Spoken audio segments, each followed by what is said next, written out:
This week's sweet creature feature is The Black Phone.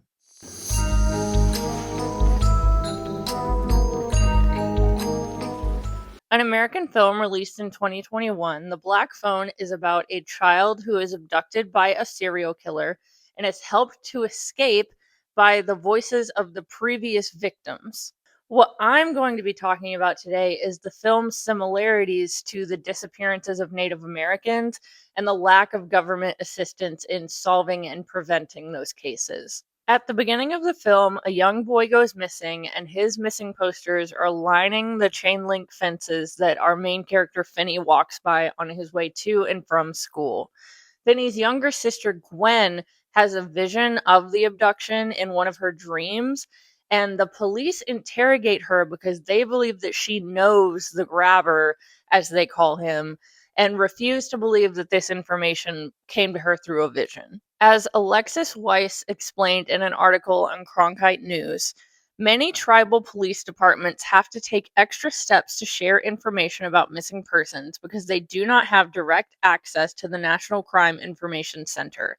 This means tribal police officers may have to rely on nearby state police or county sheriffs to publish information about missing persons cases in Indian country. When you play that game of telephone, you rely on someone else to put in the information, and then they rely maybe on someone else to put in information.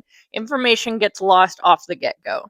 Gwen isn't stated to be Native American, but there are two similarities she has to the way that Native Americans are typically portrayed in film.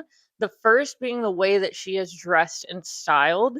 So, in more modern films, Native Americans typically have braids, they wear earth toned color palettes, and they typically wear shawls or like button up blouses.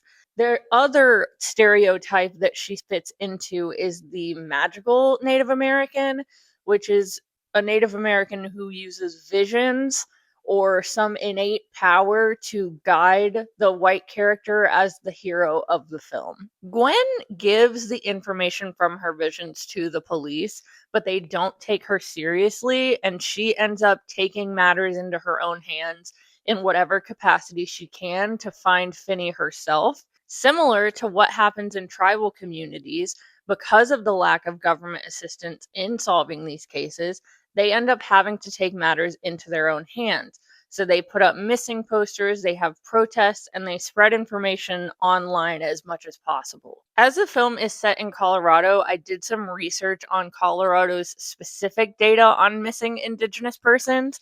And as of 2026, Nancy Marie Spears wrote in the imprint, in Colorado, more than one Native person goes missing per week, according to the state's Missing and Murdered Indigenous Relatives Task Force. And as of February 3rd, there are 4 missing children. To address this, in December 2022, Colorado launched its Missing Indigenous Person Alert System so that law enforcement can coordinate quickly with tribes and families when an Indigenous person goes missing. More than 200 alerts have been issued since the alert system was first established less than 4 years ago. Let's move to Finney and the other missing boys. So Finney is being held in a basement that has a bed, a toilet, and a black rotary phone, which the grabber says doesn't work. Finney starts receiving calls from the boys who were abducted before him: Robin, Bruce, Billy, and Vance. 4 boys who went missing and were murdered.